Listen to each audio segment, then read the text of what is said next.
Hello साथियों, स्वागत है आपका मेरे यूट्यूब चैनल अंबिया एजुकेशन क्लासेस पर। साथियों, इसके पहले वीडियो में हमने क्लास 9 गणित के पहले भाग को पढ़ा है, जिसमें हमने प्रश्नावली 1.1 को हल कर लिया है।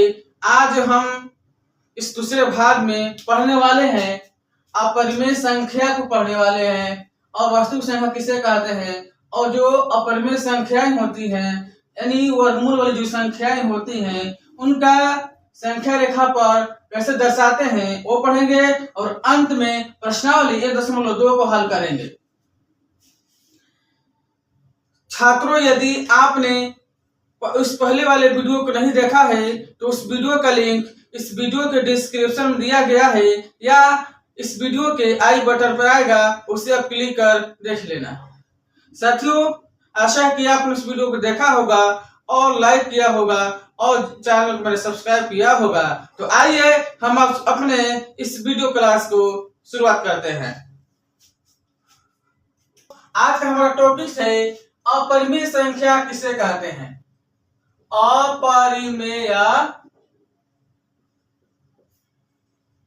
अपरिमेय संख्या क्या है? अपरिमेय संख्या को इंग्लिश में इर्रेशनल नंबर कहते हैं। इर्रेशनल नंबर कहते हैं। इरेशनल नंबर कहते हैं। इरेशनल का माना होता है ये इसमें इर प्लस रेशनल है। इर प्लस रेशनल है। रेशनल का माना होता है अनुपात। क्या होता है? अनुपात। ये रेशियो से रेशनल बना हुआ है, यानी कि वैसी संख्या जिसे हम अनुपात के रूप में नहीं लिख सकते हैं। यानी कि अपरिमेय संख्या वह होती हैं हम उन्हें अनुपात के रूप में नहीं लिख सकते हैं। अनुपात में इस भाग के रूप में, भिन्न के रूप में, भिन्न भाग अनुपात के रूप में नहीं लिख सकते हैं और इन्हें हम p/q के रूप में नहीं लिख सकते हैं। p/q मीन्स अंश बटा हर के रूप में नहीं लिख सकते हैं, उसे हम अपरिमेय संख्या कहते हैं।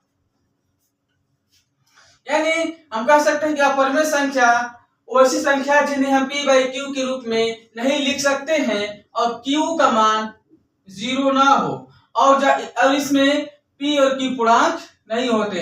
p और q पूर्णांक नहीं होते हैं। इसमें p और q पूर्णांक नहीं होते हैं। जैसा कि हमें पता करना है क्या 2/3 एक अपरिमेय संख्या है, तो हम इसमें देखेंगे क्या ये p/q के रूप में है। हाँ, यह p/q के रूप में है। दूसरा कि क्या इसका q का मान 0 है?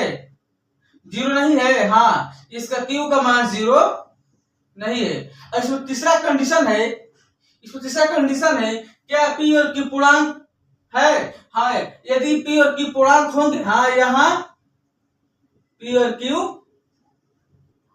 q पूर्णांक है, इसलिए क्या है ये परिमेय संख्या है। लेकिन यदि हम उसी को बात करें √2 और 3, बात करें कि क्या √2/3 एक परिमेय संख्या है, तो बात करें क्या इसे ये p/q के रूप में है। इस जाहिरी बात इस देखने में p/q के रूप में तो है।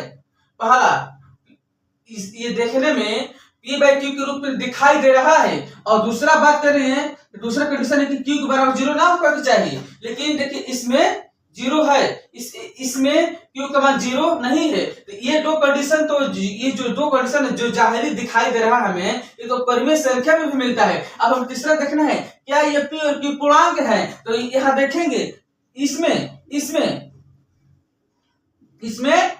p और q पूर्णांक नहीं है। इसलिए क्या है? इसलिए ये एक अपरिमेय संख्या है। अपरिमेय का माना ही होता है जिसे हम बटा के रूप में न लिख पाए। ये एक अपरिमेय संख्या है।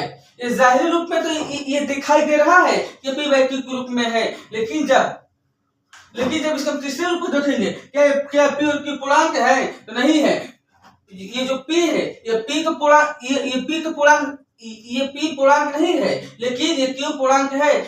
यदि ये दोनों हो जाएगा पूर्णांक तो हम इससे कहेंगे परिमेय संख्या है, यदि नहीं है तो उसे अपरिमेय संख्या कहेंगे। ये तो जाहिरी है जो हमें दिखाई दे रहा है, लेकिन इसका एग्जांपल और देख सकते हैं। जैसा कि रूट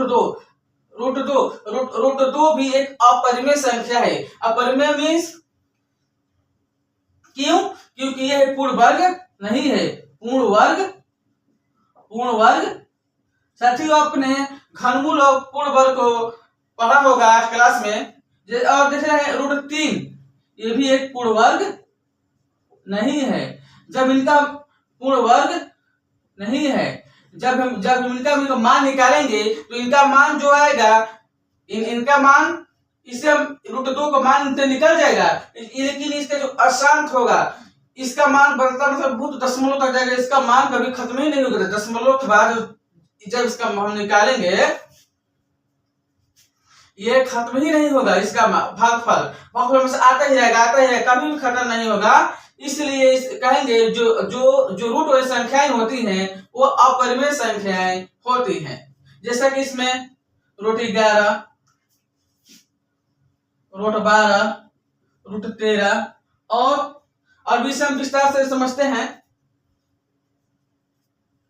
जैसा कि अपरिमेय संख्या कौन कौन सी है?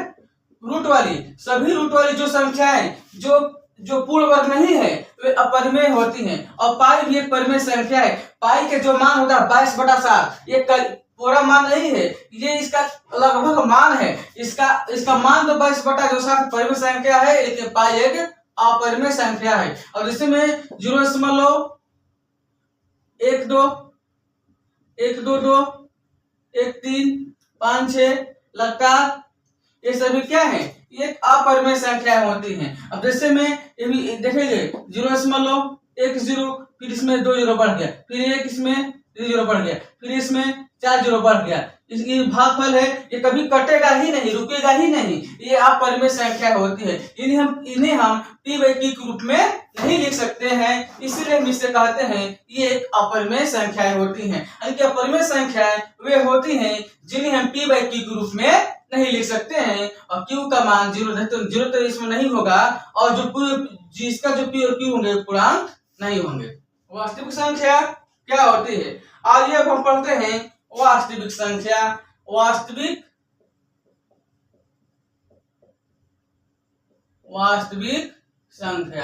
वास्तविक संख्या को इंग्लिश में हम रियल नंबर कहते हैं। जैसा कि वास्तविक संख्या क्या होता है? वो ऐसी संख्या है जो वास्तव होती है, वास्तव में हो। जैसे इसमें अपरिमेय संख्या, अपरिमेय प्लस परिमेय संख्याओं का संग्रह होता है। यानी परिमेय संख्या और अपरिमेय संख्याओं को मिलाने पर जो हमें एक नया संख्याओं का संग्रह प्राप्त होता है वह वास्तविक संख्या होता है। और हम संख्या रेखा को क्या कहते हैं? जो संख्या रेखा पर हम किसी संख्या को दर्शाते हैं उस संख्या रेखा को हम वास्तविक संख्या रेखा कहते हैं। वास्तविक संख्या रेखा कहते हैं। वास्तविक संख्या रेखा कहते हैं। अब जानते हैं, अब देखते हैं कि वास्तविक संख्या के एग्जाम्पल क्या होते हैं। वास्तविक संख्या का एग्जाम्पल क्या होते हैं? वास्तविक संख्या होता है परिमेय संख्या। एक होता है परिमेय संख्या। परिमेय संख्या में पूर्ण संख्या आता है, प्राकृत संख्या आता है, पूर्णांक आते हैं, सभी परिमेय संख्या होते हैं। और दूसरा है अपरिमेय संख्या। अपरिमेय संख्या, जैसा कि इसमें रूट वाली संख्याएं जो पूर्ण वर्ग नहीं है, जैसा कि √2, √3, √4, √5 इत्यादि। और भी अपरिमेय संख्या है, जैसा कि पाई हो गया। और जो अशांत होते हैं, आगे हम पढ़ेंगे अशांत दशमलव क्या होता है, शांत दशमलव क्या होता है, उसके भी अनुसार भी परिमेय अपरिमेय संख्या को 2 भागों में बांटा जाता है। हम इसके अगले वीडियो में, अगले इसके पार्ट में बात करेंगे। इसमें जैसे 0.20 फिर दो जीरो बढ़ गया, फिर 2 लिखकर 303, मतलब ये अनंत तक जाके कभी कटेगा नहीं। ये वास्तविक संख्याएं होती है। वास्तविक संख्या मीन्स अपरिमेय संख्या प्लस परिमेय संख्याओं का संग्रह, उसे हम वास्तविक संख्या कहते हैं। और वास्तविक संख्या क्या होता है? परिमेय संख्या और कुल संख्या को मिलाकर बनता है। यदि सवाल उठे क्या सभी वास्तविक संख्या परिमेय संख्या होती हैं? नहीं होती है। इसके हम पर्सनल 1.2 में हल करेंगे साथियों। तो आइए अब हम इसके तीसरे बिंदु अपरिमेय संख्याओं का संख्या रेखा पर निरूपण करते हैं। हम जानते हैं कि अपरिमेय संख्या को हम किस प्रकार संख्या रेखा पर दर्शा सकते हैं। तो आइए दर्शाते हैं छात्रों। अब हम अपने तीसरे बिंदु पर आते हैं, अपरिमेय संख्या को संख्या रेखा पर दर्शाना। हम एक एग्जाम्पल के तौर पर समझते हैं। यदि हमें √2 को संख्या रेखा पर दर्शाना है तो हम किस प्रकार दर्शाएंगे? तो आइए हम देखते हैं। हम एक रेखा खींच लेंगे। क्या करेंगे? एक रेखा खींच लेंगे और इसके बीचों बीच हम किसी को कहीं केंद्र बिंदु मान लेंगे। ये 0, फिर इसके दाएं पक्ष में 1 2 3 4 और इसके बाएं पक्ष में -1 -2 -3 होगा। तो आइए अब हम इसे हम बनाते हैं। तो इसे क्या करेंगे? हम ये जो बिंदु है इसे हम A मान लेते हैं और हम इस 0 से लेकर 1 तक एक इकाई ले लेते हैं, यानी कि एक इकाई ले लेते हैं और जहां ये बिंदु है हम इसे B मान लेते हैं। तो इस पर हम ये एक संख्या हमें प्राप्त हो गया, AB संख्या हमें प्राप्त हो गया, यानी कि AB बराबर 1 इकाई। और इस हम AB पर एक लंब खींचेंगे। क्या करेंगे? एक लंब खींचेंगे और हम ये जो लंब खींचा ये बिंदु C हो गया, इसे हम C मान लेते हैं और इस A बिंदु से हम C बिंदु को क्या करेंगे? मिला देंगे। तो जैसा कि ये तो AB 1 हो गया और ये जो CB है इसे भी हम 1 मान लेते हैं, तो हम इस प्रकार देखते हैं कि त्रिभुज हमें एक समकोण त्रिभुज प्राप्त होता है। तो इस तरह हमें क्या मिलता है? इस तरह हमें एक समकोण त्रिभुज ABC प्राप्त होता है जिसमें कोण B बराबर 90 डिग्री होता है। इसमें AB बराबर 1 दिया है, AB बराबर 1 और BC बराबर 1, AB बराबर 1 और BC बराबर 1। तो हमें AC ज्ञात करना है। तो इसे में से हम लगा देंगे समकोण त्रिभुज का जो कोण स्क्वायर होता है, यानी AC स्क्वायर बराबर BC square plus AB square. BC square कितना है? 1 है और AB भी क्या है? 1 है। तो ये होगा 1 + 1 बराबर 2। तो यहाँ देखेंगे तो हम AC स्क्वायर बराबर हमें 2 मिला हुआ है, तो AC बराबर ये स्क्वायर इधर जाएगा रूट में बदल जाएगा, यानी कि AC बराबर यहाँ √2 आ गया। तो जब यहाँ √2 आ गया तो इस A बिंदु से लेकर और इस C बिंदु को हम प्रकाश से नाप लेंगे। जैसा कि जो प्रकार होता है कंपास होता है, यहाँ हम इसको इस प्रकार इस प्रकार को इस तरह रखेंगे और इसी तरह यहाँ से हम यहाँ से नाप कर इस प्रकार से रखेंगे। इसमें एक चाप खींच देंगे। जब हम चाप खींचेंगे तो 1 और 2 के बीच में आएगा। कहाँ आएगा? 1 और 2 के बीच में आएगा। यही हमारा √2 हो गया, यानी कि √2 हो गया। यही इसमें हमने √2 को 1 और 2 के बीच में दर्शा दिया, क्योंकि ये √2 1 और 2 के बीच में ही आएगा। जब इसका हम मान ज्ञात करते हैं तो √2 का मान होता है 1.4 कुछ होता है, क्योंकि जब 1.4 देख भी रहे हैं कि 1 और 2 के बीच में इस प्रकार भी आएगा। इसलिए 1 और 2 के बीच में आ गया। इस प्रकार हम संख्या रेखा पर √2 को निरूपण करते हैं। साथियों, इस प्रकार तो बहुत सारे परिमेय संख्या जैसे √7, √5, √3 तो कैसे दर्शाएंगे, हम आपको जो प्रश्नावली दिया गया है √5 दर्शाएंगे और इस हम अगले वीडियो में कोशिश करेंगे कि जितने भी लगभग जो महत्वपूर्ण जो परिमेय संख्या है उसको संख्या रेखा पर कैसे दर्शाएंगे उसकी हम चर्चा करेंगे। साथियों, आइए अब हम प्रश्नावली 1.1 को हल करेंगे। पहला सवाल है सत्य और असत्य चुने, कारण सहित बताइए। ए है प्रत्येक अपरिमेय संख्या एक वास्तविक संख्या होती है। ये बात सत्य है।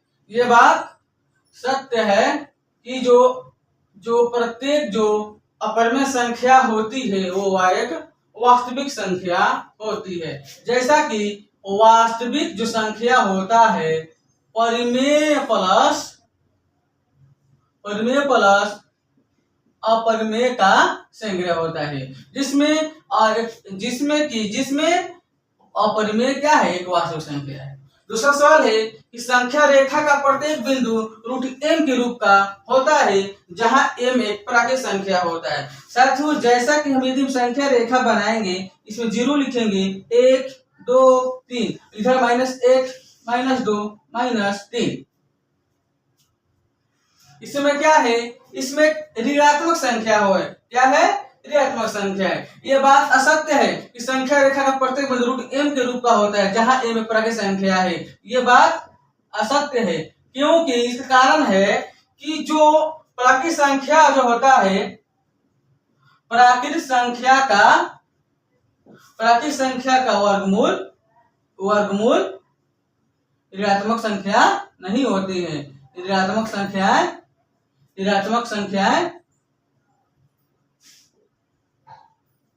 नहीं होती है।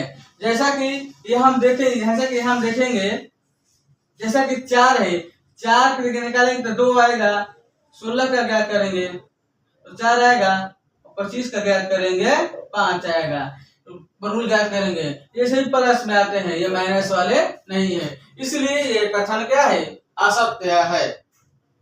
अगला कथन है प्रत्येक वास्तविक संख्या एक अपरिमेय संख्या होती है। ये कथन गलत है, ये कथन असत्य है। ये कथन क्या है, ये रॉन्ग कथन है। कह रहा है कि प्रत्येक वास्तविक संख्या, हम देखें तो वास्तविक संख्या क्या होती है, वास्तविक संख्या में वास्तविक संख्या होता है परिमेय प्लस अपरिमेय होता है। कथन कौन सा कह रहा है कि प्रत्येक वास्तविक संख्या, तो प्रत्येक वास्तविक संख्या में तो परिमेय भी आ गया, अपरिमेय भी आ गया। कह रहा है कि वास्तविक संख्या कहते सभी प्रत्येक वास्तविक संख्या अपरिमेय होता है, नहीं होता है, क्योंकि जो वास्तविक संख्या होता है इसमें परिमेय भी आता है, अपरिमेय आता है। यदि हम प्रत्येक वास्तविक संख्या कह देंगे ये परिमेय होती है तो परिमेय भी अपरिमेय हो जाएगा, इसलिए प्रत्येक वास्तविक संख्या एक अपरिमेय संख्या नहीं होती है। ये कथन गलत है, असत्य है। दूसरा सवाल है क्या सभी धनात्मक पूर्णांकों का वर्गमूल अपरिमेय होते हैं? यदि नहीं तो एक ऐसी संख्या के वर्गमूल का उदाहरण दीजिए जो एक परिमेय संख्या हो। हम कहेंगे नहीं, सभी धनात्मक पूर्णांकों का वर्गमूल अपरिमेय नहीं होता, क्योंकि कुछ धनात्मक पूर्णांकों का पूर्णांक अपरिमेय होते हैं, क्योंकि कुछ जो धनात्मक जो पूर्णांक होते हैं अपरिमेय होते हैं और कुछ धनात्मक पूर्णांक परिमेय होते हैं। जैसे परिमेय में √4 क्या है, ये धनात्मक पूर्णांक हो गया। √4 क्या है, एक परिमेय संख्या है, इसका मतलब 2 आएगा। जैसे √16, √25, यानी जो पूर्ण वर्ग जो होते हैं वो परिमेय होते हैं, और अपरिमेय में √2, √3, √11, √12 इत्यादि अन्य भी संख्याएं हो सकती है। तीसरा सवाल है √5 को संख्या रेखा पर निरूपित करें। तो आइए हम जानते हैं कि √5 को हम कैसे संख्या रेखा पर कैसे दर्शाएंगे। इससे कुछ पहले हमने रूट 2 को संख्या रेखा पर दर्शाया था, जस्ट इस प्रकार रूट 5 को भी दर्शाएंगे। जैसा कि हम एक संख्या रेखा खींच लेते हैं, इस पे हम इसके बीच में 0 मान लेते हैं, 1 2 3 4 5 हम लिख सकते हैं, और यहाँ -1 -2 -3। तो साथियों ये जो 0 है, हम इसे हमें a मान लेते हैं। क्या मान लेते हैं? a मान लेते हैं। और 0 से लेकर इस 2 तक हम 2 इकाई मान लेते हैं। क्या मान लेते हैं? 2 इकाई। और ये जो a से लेकर हम इसे b बिंदु मान लेते हैं, यानी ab बराबर 2। ab बराबर 2। यहां तक तो ठीक है। अब हम क्या करेंगे, अब इस पर हम एक लंब खींचेंगे। इस पर हम एक b पर यहाँ लंब खींचेंगे। देखिए हम एक लंब खींच लेते हैं। हम एक लंब खींच लिया। हम अपने इंच से नाप कर हम इसे इंच के माध्यम से पूरा बनाएंगे। हमसे इंच से नाप कर यहाँ एक इकाई खींच लेते हैं, एक इकाई खींच लेते हैं, और इसे हम सी नाम दे देते हैं, बिंदु सी कर देते हैं। और इस ए से और सी को हम क्या करेंगे, मिला देंगे। हमने इसे BC बराबर 1 मान लिया, यानी यहाँ AB बराबर 2 इकाई, ए बराबर 2 इकाई और BC बराबर 1 इकाई।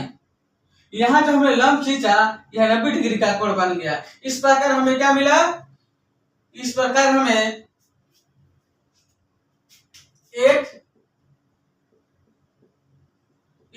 एक समकोण त्रिभुज ABC प्राप्त हुआ। इसमें हमें पता है AB का मान, BC हम पता है, इसमें हम AC का मान ज्ञात करेंगे। तो पाइथागोरस प्रमेय से होगा AC स्क्वायर बराबर BC square plus AB square. तो BC square plus AB square. BC का मान कितना दिया है? 1 दिया है, और AB का मान दिया है 2 दिया है। तो इसके होगा 1 प्लस 2 दूना का 4 बराबर 5 होगा। यानी AC बराबर AC इसका बराबर 5 और AC बराबर यहाँ स्क्वायर में इधर जाकर रूट में हो जाएगा, यानी AC बराबर 5। ये 5 हो गया। अब क्या करेंगे हम, जब हमें AC का मान 5 मिल गया तो हम इसे माप का प्रकार से, यानी कि कंपास से यहाँ मापेंगे हम, और इस पर हम रख कर इसमें हम चाप खींच देंगे। ऐसे कर हम चाप खींच देंगे। यहाँ क्या इस चाप जब खींचेंगे हम, जस्ट 3 के इधर आएगा, जस्ट यहाँ 3 के इधर आएगा, यही हमारा रूट 5 हो गया। यही रूट 5 हो गया। साथियों आज हमने प्रश्नावली 1.2 के सभी प्रश्नों का हल कर लिया है, और साथ ही साथ हमने सीखा कि वास्तविक संख्या क्या होती है, परिमेय संख्या क्या होती है, और किसी भी परिमेय संख्या को संख्या रेखा पर किस प्रकार दर्शाया जाता है। तो साथियों और जो परिमेय संख्याएं होते हैं कि जिसे हम संख्या रेखा दर्शा सकते हैं, यदि मौका मिला हम कोशिश करेंगे कि रूट 3, रूट 7, रूट 11 इत्यादि को किस प्रकार संख्या रेखा दर्शाते हैं, उसकी भी हम एक वीडियो लाएंगे। तो साथियों उम्मीद है कि आपको मेरा वीडियो सीरीज अच्छा लगा होगा। यदि आपको मेरा वीडियो अच्छा लगा, मेरा ये पढ़ाने ढंग अच्छा लगा, तो मेरे चैनल को सब्सक्राइब करें, कमेंट करें और शेयर करें। इससे अपने दोस्तों रिश्तेदारों में शेयर करें, ताकि वो भी इस वीडियो से फायदा उठा सकें, और जो भी अपने कोचिंग फीस नहीं दे पाते हैं उस वीडियो के माध्यम से पढ़ सकते हैं।